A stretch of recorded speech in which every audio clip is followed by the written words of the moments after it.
Jesus, louvado seja o Senhor por essa rica oportunidade que Ele nos concede de poder compartilhar a sua palavra.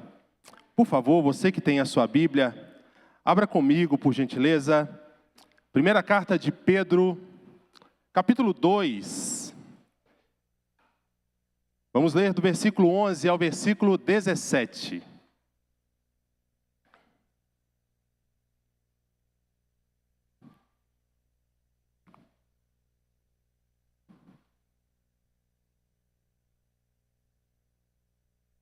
Primeira carta de Pedro, logo após Hebreus, Tiago, vem as duas cartas de Pedro. Estamos na primeira, capítulo 2, a partir do verso de número 11. Leremos uma pequena perícope até o versículo 17, que é o foco da nossa reflexão nessa noite. Todos encontraram? Creio que sim. Acompanhe a leitura, por favor. Eu leio na nova versão transformadora, que é a versão usada nos cultos públicos aqui na IBEC.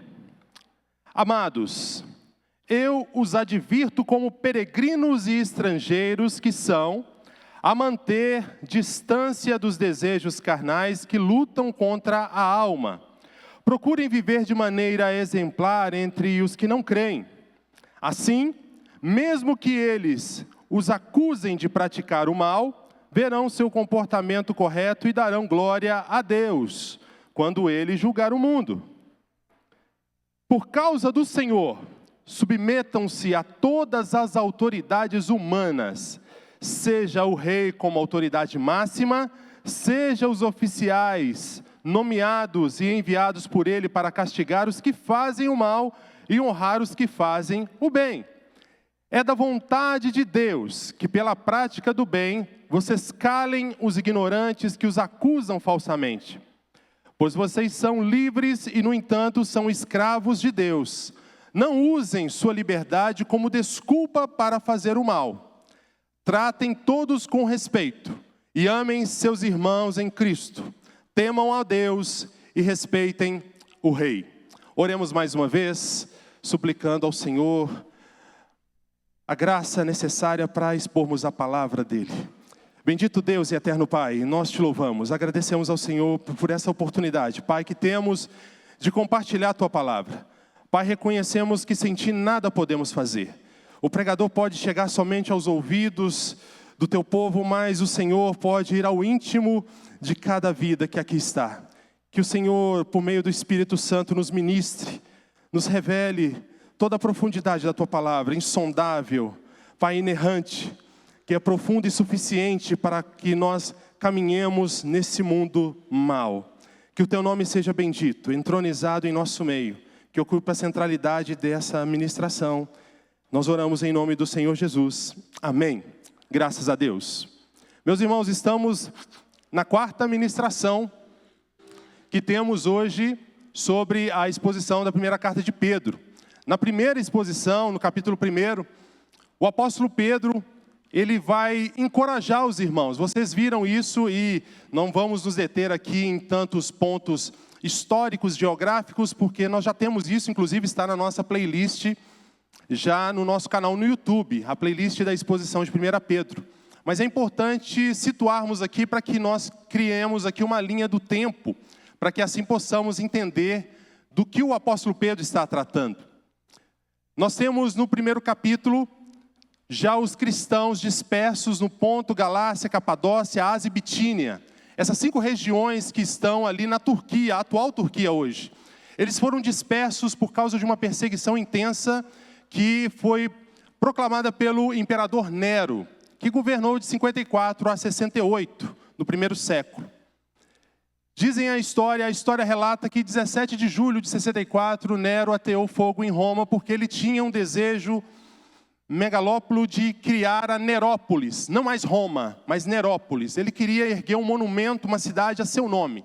Ele era extremamente vaidoso, autocentrado e queria, dentro do seu egoísmo, reconstruir uma cidade em apologia ao seu nome, em defesa ao seu nome, em criação ao seu nome.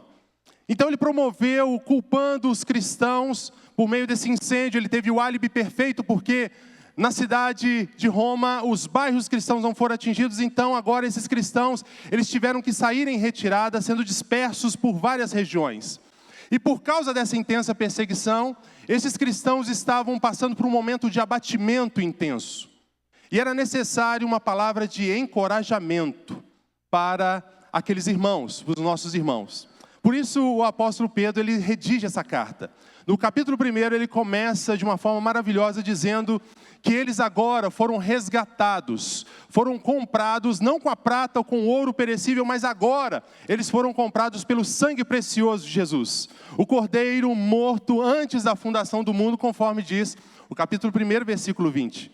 Então eles estão agora vivendo esse momento de perseguição, mas receberam agora uma nova vida, uma regeneração por meio do Espírito.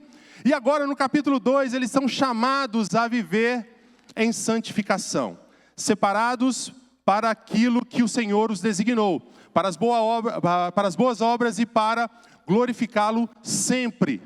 Então eles vivem agora nesse momento de conscientização. Pedro os conscientiza, no capítulo 2 ainda, que foi o tema da ministração passada, da quarta-feira passada, quando o pastor Maxwell nos expôs. Ele vai nos trazer essa realidade de agora, como cristãos resgatados, regenerados, santificados, eles agora precisavam se despir de toda maldade, de todo dolo, de todo engano, de toda maledicência que era comum da velha natureza. Mas agora eles estão numa nova natureza. Agora eles estão numa nova vida, em novidade de vida, mediante o lavar regenerador do Espírito. E aí Pedro ainda, a partir do versículo 4, ele vai lembrá-los que eles agora são pedras vivas. Claro, fazendo alusão a Mateus capítulo 16, quando o próprio Senhor, ele vai ser intitulado como a pedra angular, a pedra de esquina, a pedra referencial, a pedra fundamental, que foi o tema da última ministração, aonde eles também são pedras vivas e agora eles fazem parte de um templo espiritual, um templo onde o próprio Espírito habita neles. E por causa disso, eles agora são lembrados da sua identidade. A partir do versículo 9, acompanhe aí, por favor. Vocês, porém, são povo escolhido, reino de sacerdotes, nação santa, povo de propriedade exclusiva de Deus. Assim, vocês podem mostrar às pessoas como é admirável aquele que os chamou das trevas para a sua maravilhosa luz. Veja o versículo 10. Antes vocês não tinham identidade como povo. Agora são povo de Deus. Antes não tinham recebido misericórdia. Agora receberam misericórdia de Deus. Então Pedro, ele enfatiza a identidade daquele povo, encorajando-os, dizendo que agora vocês não têm o que temer, porque vocês agora não pertencem mais a Roma, vocês não têm mais um imperador chamado Nero, vocês agora são propriedade de Deus, propriedade exclusiva do Senhor, vocês foram comprados, lavados, remidos, e agora precisam viver para a glória dEle. E é a partir de então, no versículo 11, cientes disso, que entramos aqui no nosso ponto da nossa ministração. Acompanhe aí a partir do versículo 11. Amados, eu os advirto como a peregrinos e estrangeiros. Esse ponto aqui é muito importante, que é o tema da nossa ministração de hoje. E separamos em 2 pontos aqui: os peregrinos e as autoridades. Por que os peregrinos primeiro? Pedro, ele vai colocar essa ordem, para que, cientes agora de que somos peregrinos, saibamos como lidaremos com as situações que virão logo na sequência, porque essa é a proposta que o apóstolo Pedro vai trazer. A identidade sendo construída, edificada, eles agora precisam estar cientes que eles são peregrinos. Para a gente entender isso de uma forma melhor, abra comigo no capítulo 2 de Efésios, por gentileza. A Gabi iniciou o nosso culto público no capítulo 2 de Efésios, vamos retorná-lo, mas vamos ler a partir do versículo 16. Carta de Paulo aos Efésios,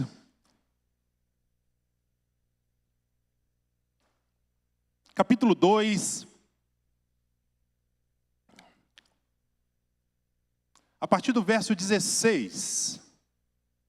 Veja que interessante, nós lemos no começo do culto até o versículo 7, mas veja no versículo 16, que interessante o que o apóstolo Paulo escreve aos Efésios. Assim, ele os reconciliou com Deus em um só corpo, por meio de sua morte na cruz, eliminando a inimizade que havia entre eles.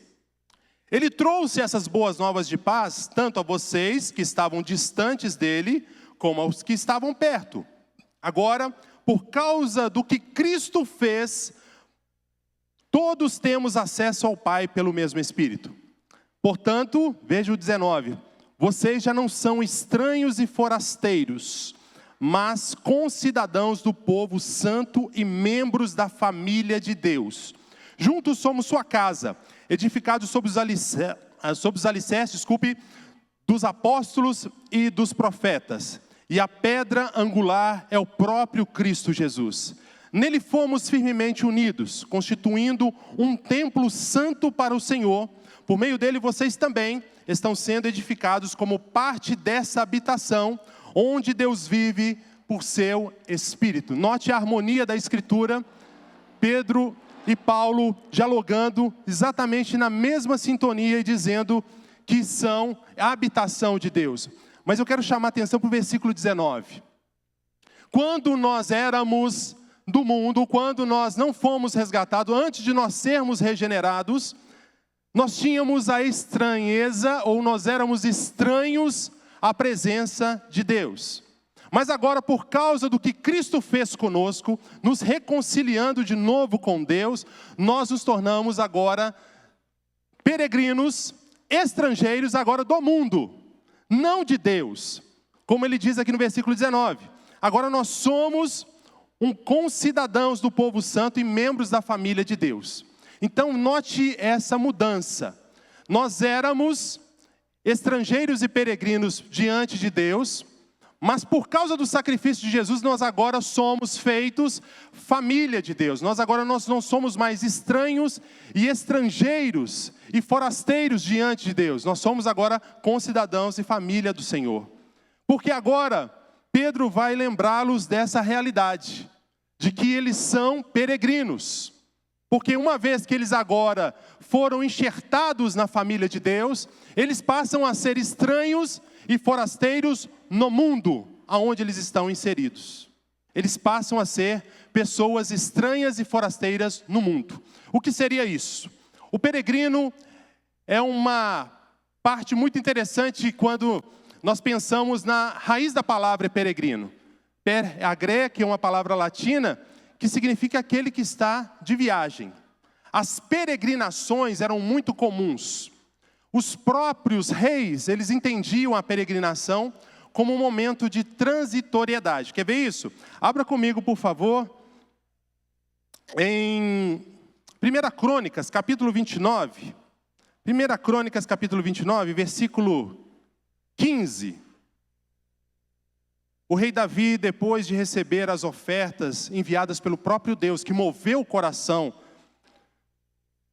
do povo de Israel para trazer as ofertas para a construção do templo que Salomão edificaria, ele compõe um cântico maravilhoso aqui a partir do versículo 14, 11, 10, 11, mas é o versículo 15 que eu quero chamar a sua atenção.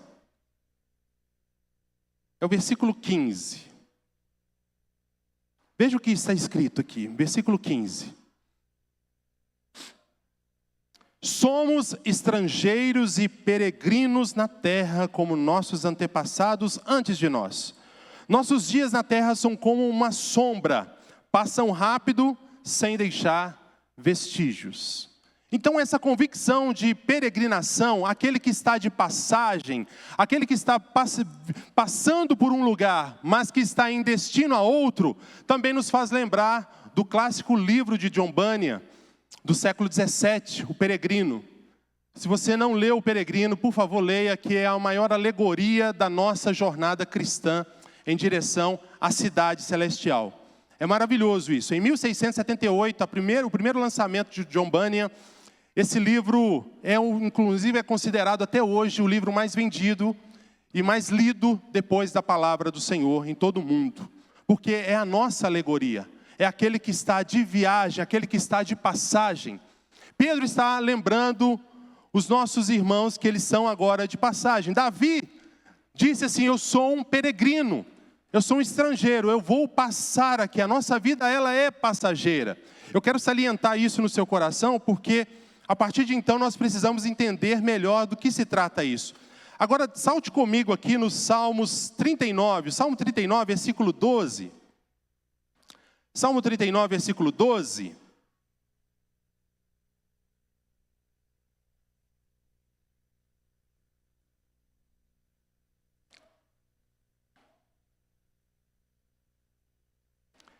Veja o que está escrito: ouve minha oração, Senhor, escuta meus clamores por socorro, não ignores minhas lágrimas, pois sou como estrangeiro diante de ti, um viajante que está só de passagem, como eram meus antepassados. Essa realidade, ela é intensa nos salmos, inclusive os salmos de romagem, o Salmo 120 até o Salmo 134, os salmos de peregrinação, o Salmo da viagem, aonde todos os judeus, eles desciam para Jerusalém para cultuar ao Senhor nas 3 festas anuais.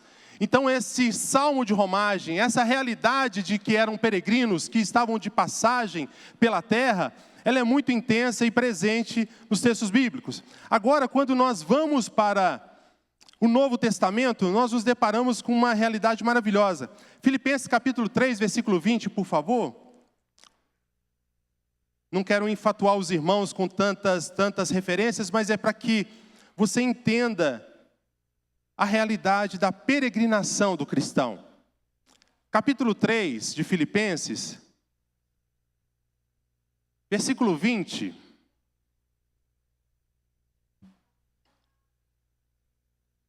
Veja o que diz: nossa cidadania, no entanto, vem do céu, e de lá aguardamos ansiosamente a volta do Salvador, o Senhor Jesus Cristo. Versículo 21. Ele tornará o nosso corpo frágil, nosso frágil corpo mortal, e o transformará num corpo glorioso, como o dele, usando o mesmo poder com o qual submeterá todas as coisas a seu domínio. A esperança, a expectativa de uma cidade vindoura é muito presente em toda a Escritura.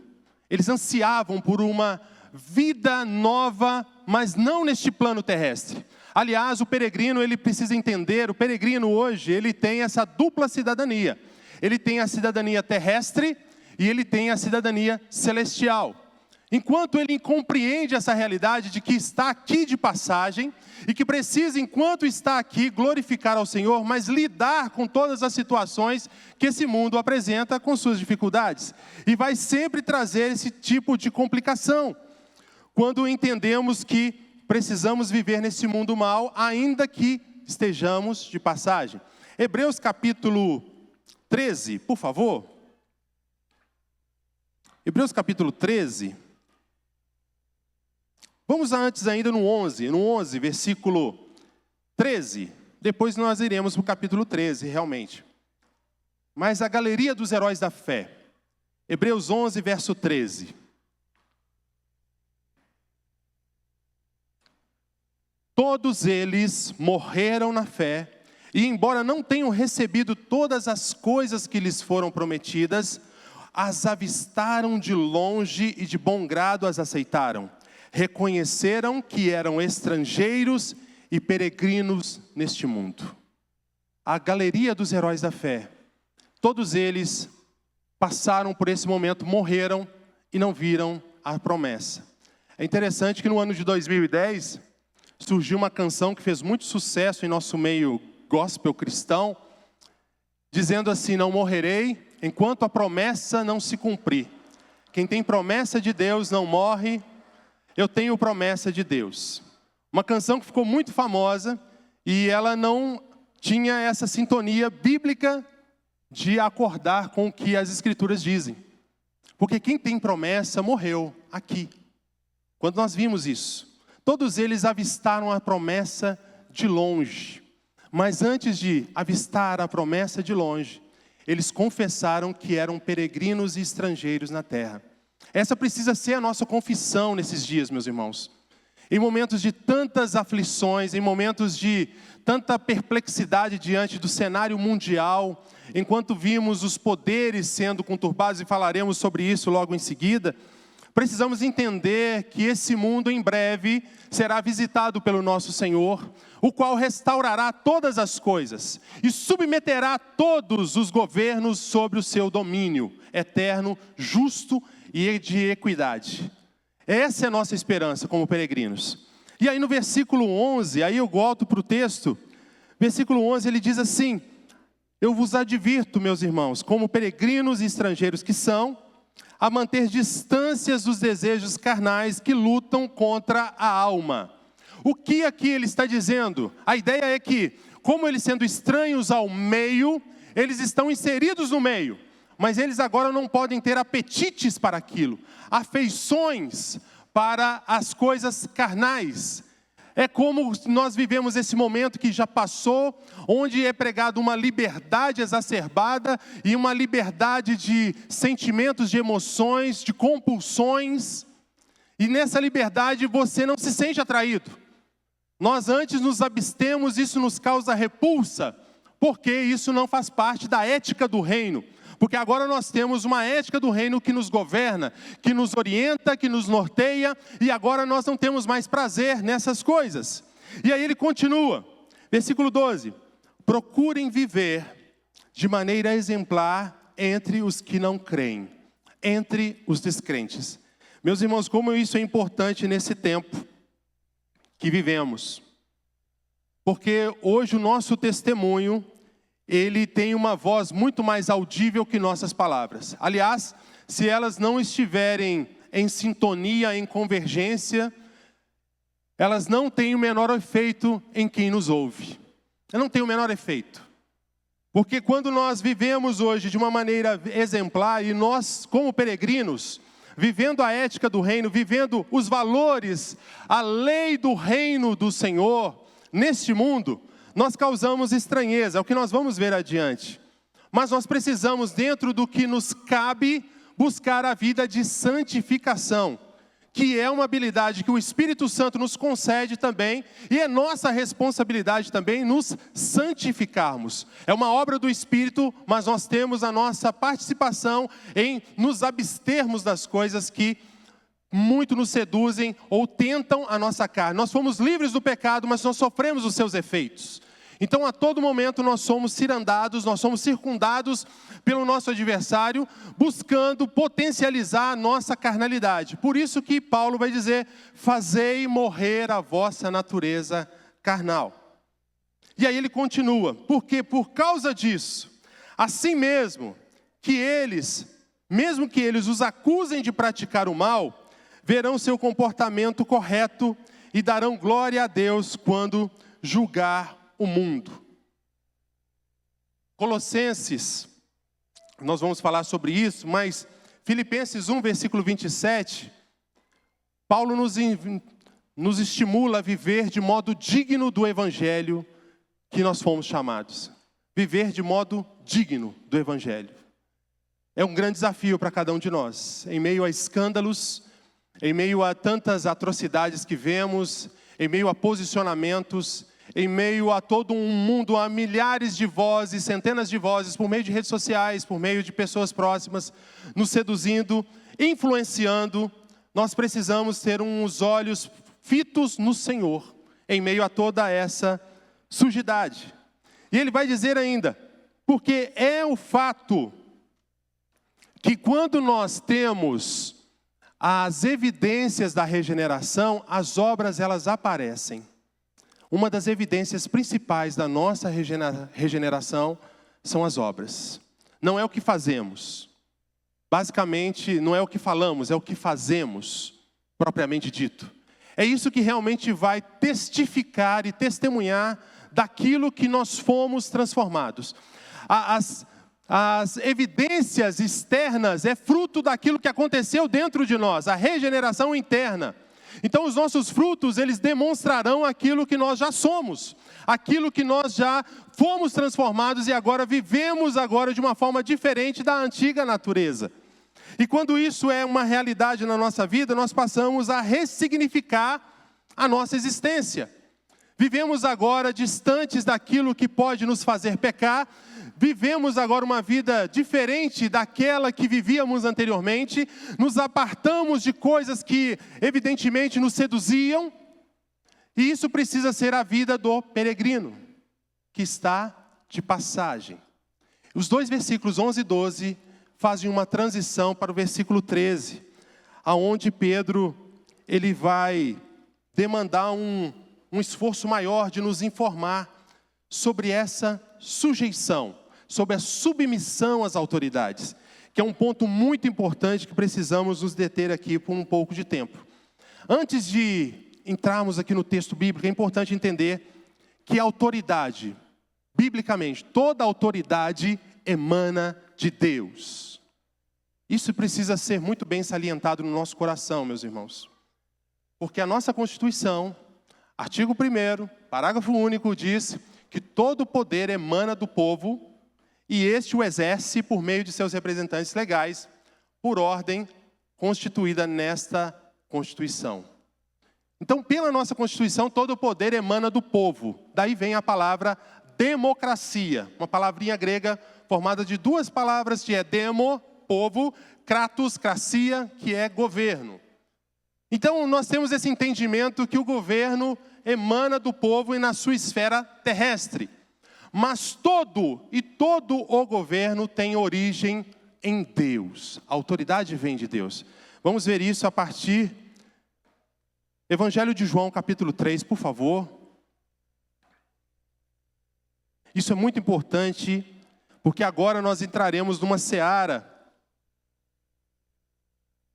Pisaremos em um solo um pouco desconfortável para alguns. E eu vou dizer por quê.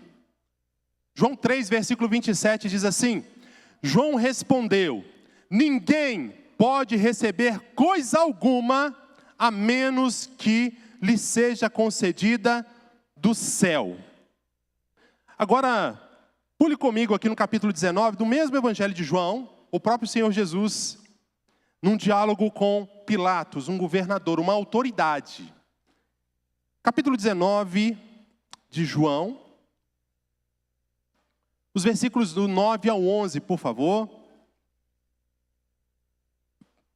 João 19, do versículo 9. Veja isso. Levou Jesus de volta para dentro do palácio e lhe perguntou: de onde você vem? Jesus, porém, não respondeu. Versículo 10. Por que você se nega a falar comigo? Perguntou Pilatos. Não sabe que tem autoridade para soltá-lo ou crucificá-lo?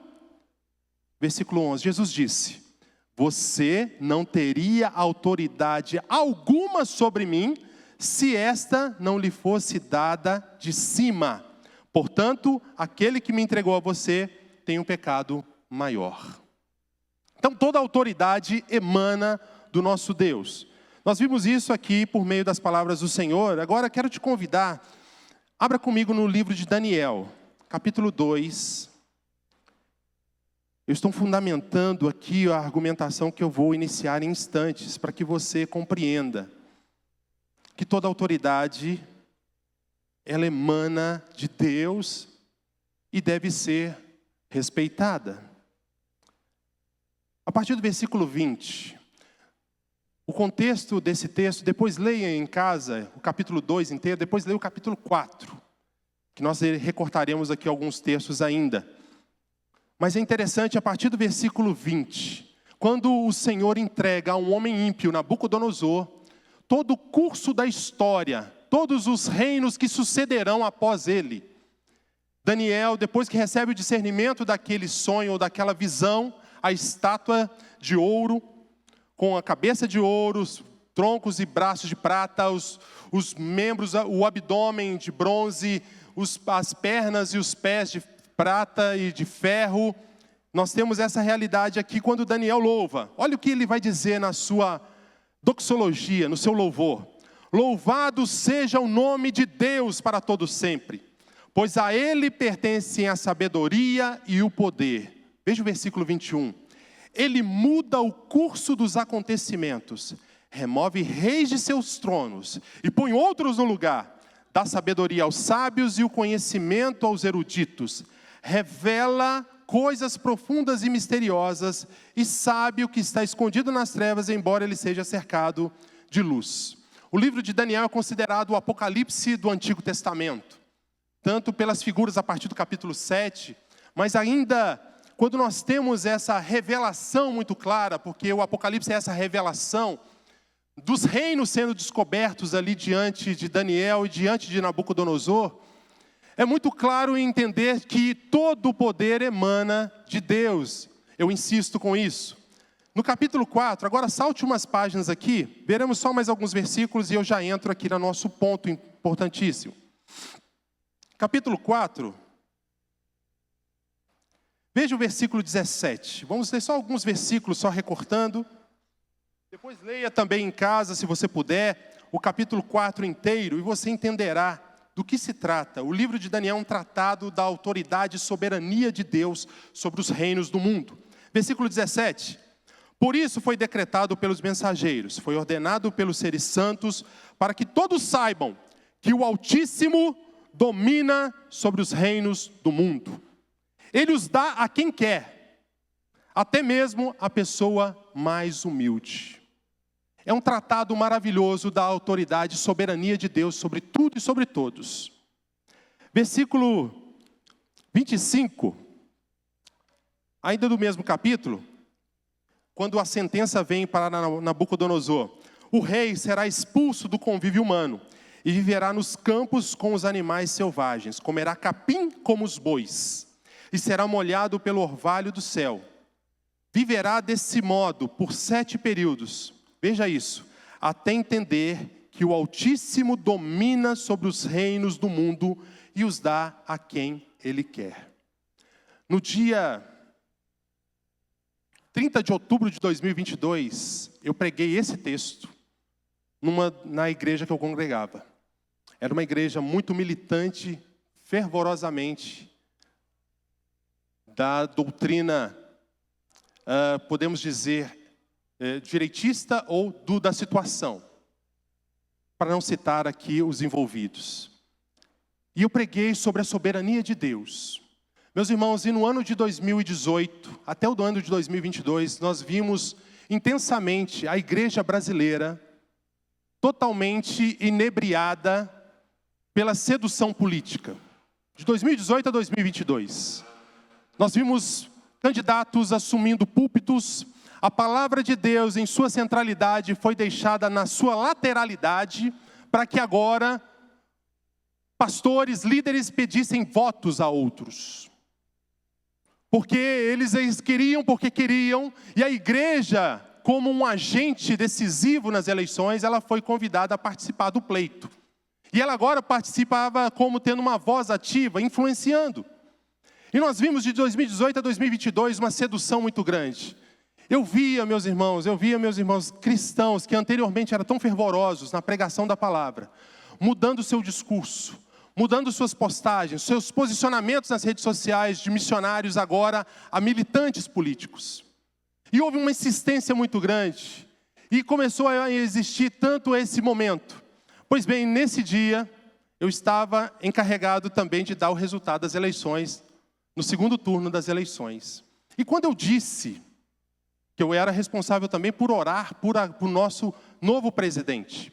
Quando eu disse o nome do vencedor, do novo presidente do Brasil, a igreja ficou em um estado de luto. Houve uma choradeira total. Pessoas vestidas de verde e amarelo, confiadas de que o candidato da situação irá vencer.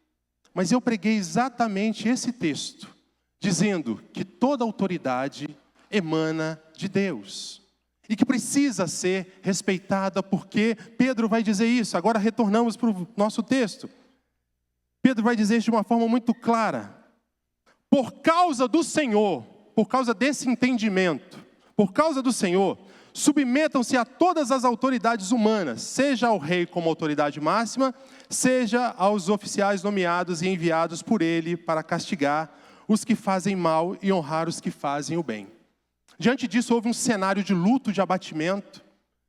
E os nossos irmãos cristãos, os irmãos que anteriormente estavam tão inebriados pela comoção política, se abateram.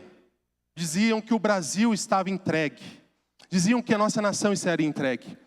Mas note que, quando nós entendemos a realidade de que o nosso Deus é soberano, e que todo o poder emana dele, e que ele remove e põe quem ele quer, nós vivemos uma vida de segurança na presença dele, porque a nossa vida está sobre a égide do nosso Deus, sobre o domínio do nosso Deus. Nós não precisamos ficar com medo, nós não precisamos ficar aflitos, ansiosos, perplexos, não. Nós vivemos agora em novidade de vida como peregrinos, sabemos que tudo isso que temos vivido e vivenciado, passará um dia e que o governante supremo das nações, virá um dia e estabelecerá o seu trono de justiça no nosso meio. E essa era a mensagem que eu queria trazer para aquela igreja, de que nós precisamos viver com uma tranquilidade, um conforto de que o nosso Deus rege todas as coisas e dirige e coloca quem Ele quer e remove quem Ele quer. E por isso nós devemos nos submeter, não usando agora, a partir desse momento, de militância, de infringir ou de insuflar alguma rebelião contra as autoridades, porque isso não é bíblico. Veja isso, Romanos capítulo 13, é o texto clássico que estamos na leitura da carta aos Romanos na escola bíblica. Eu quero enfatizar esse convite para você. No próximo domingo, retomamos o nosso estudo na carta aos Romanos e chegaremos, permitindo o Senhor, no segundo semestre nesse capítulo ou no próximo, se Deus assim o permitir. Mas veja no capítulo 13, versículos de 1 a 7. Note isso. Paulo, em sintonia com Pedro, vai nos dizer algo muito importante. Todos devem sujeitar-se às autoridades, pois toda autoridade vem de Deus. E aqueles que ocupam cargos de autoridade foram ali colocados por Ele. Portanto, quem se rebela contra a autoridade, se rebela contra o próprio Deus que a instituiu e será punido. Veja que há uma sentença para a rebelião contra a autoridade constituída legitimamente pelo nosso Deus. Pois as autoridades não causam temor naqueles que fazem o que é certo, mas sim nos que fazem o que é errado. Você deseja viver livre do medo das autoridades? Faça o que é certo, e elas o honrarão. As autoridades estão a serviço de Deus para o seu bem. Mas se você estiver fazendo algo errado, é evidente que deve temer, pois elas têm o poder de puni-lo, pois estão a serviço de Deus para castigar os que praticam o mal. Portanto, sujeitem-se a elas, não apenas para evitar a punição, mas também para manter a consciência limpa. Ou seja, Pedro e Paulo, eles estimulam agora aqueles irmãos que estavam revoltados com o governo de Nero, um governo déspota, um governo autoritário, tirânico.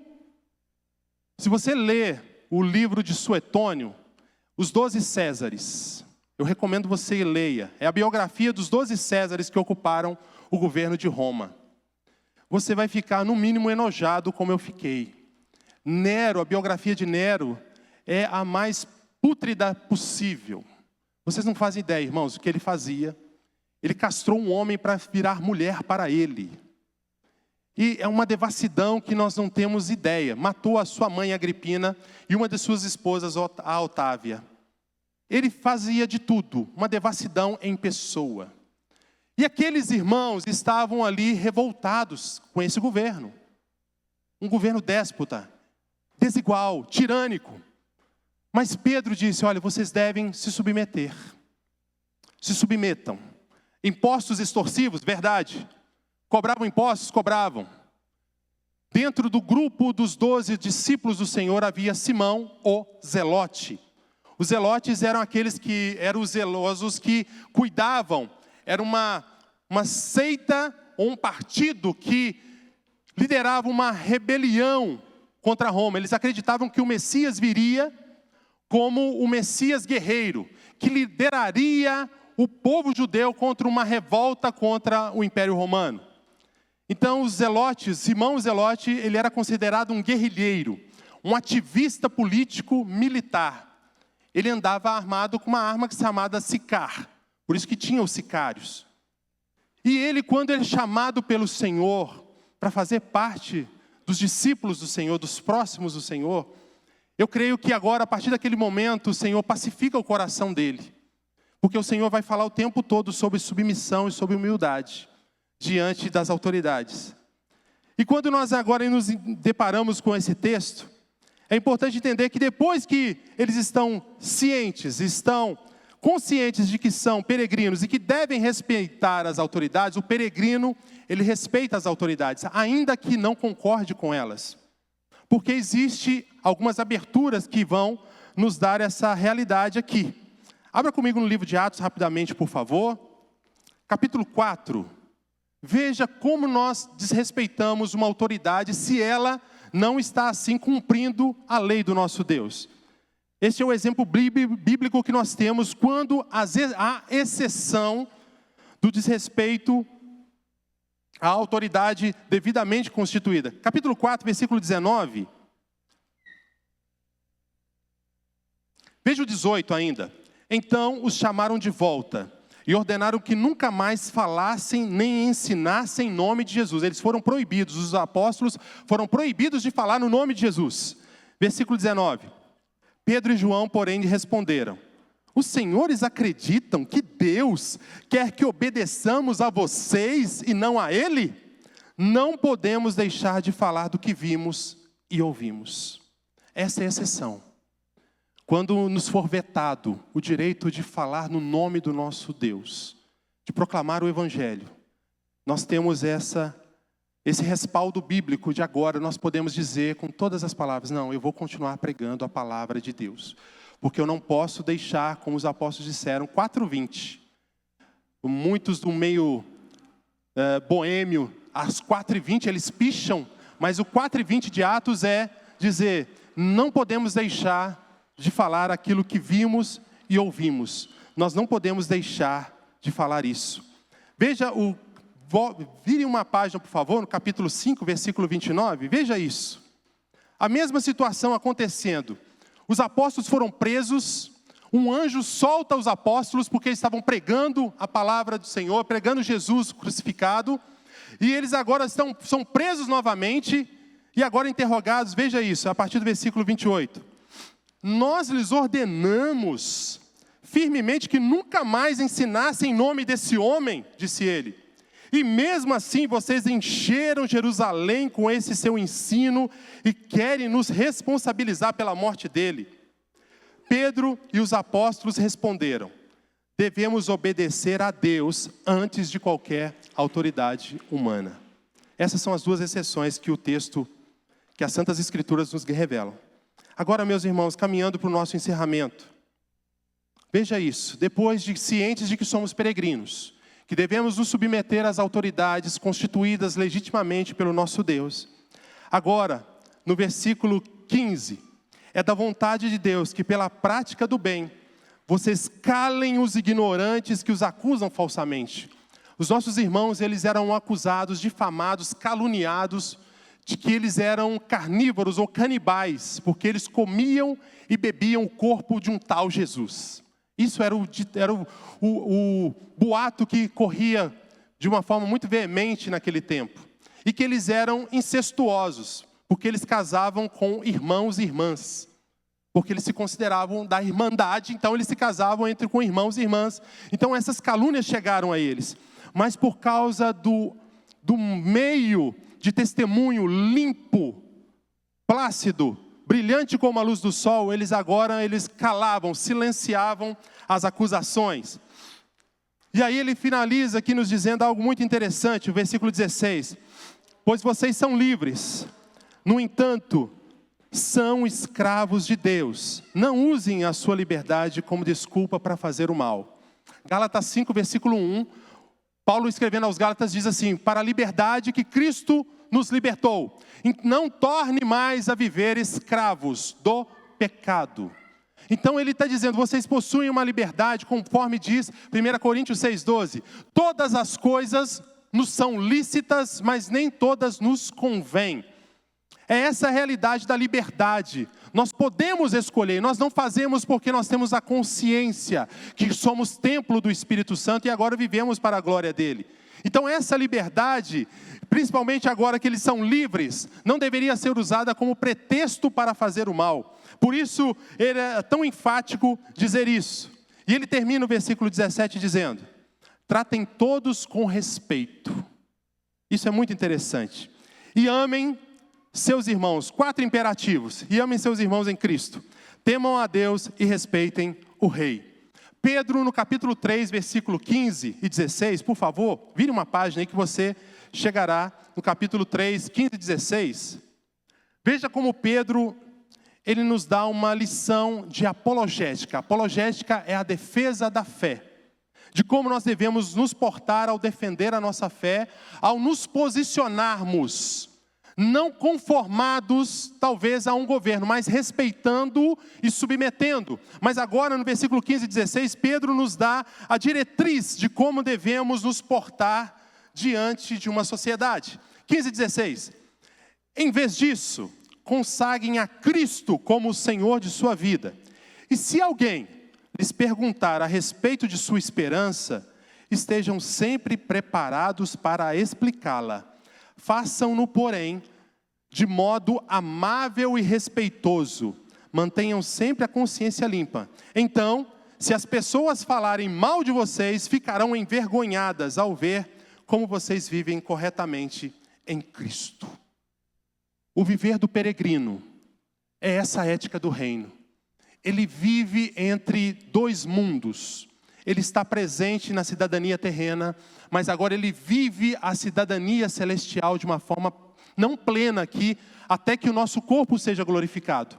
Mas ele procura viver num momento, no processo de santificação, ele procura viver na sua trajetória, na sua jornada como viajante, como passageiro deste mundo. Ele vive agora para glorificar ao Senhor em toda a sua área. E trata as pessoas com respeito. Ele não entra em embates, ele não entra em bandeiras militantes. Ele agora é respeitoso, ele sabe argumentar, ele sabe se portar. Como Paulo diz aos Colossenses, capítulo 4, verso 6. Todas as suas palavras sejam bem colocadas. Ele vai dizer em algumas versões, temperadas com sal, para que nós saibamos como responder às pessoas. Porque essa amabilidade, essa forma de expressar, Paulo também vai escrever aos Efésios 4, versículo 15. Todos os vossos atos, todas as vossas obras sejam feitas com amor. Ele vai dizer ainda mais, falai a verdade em amor.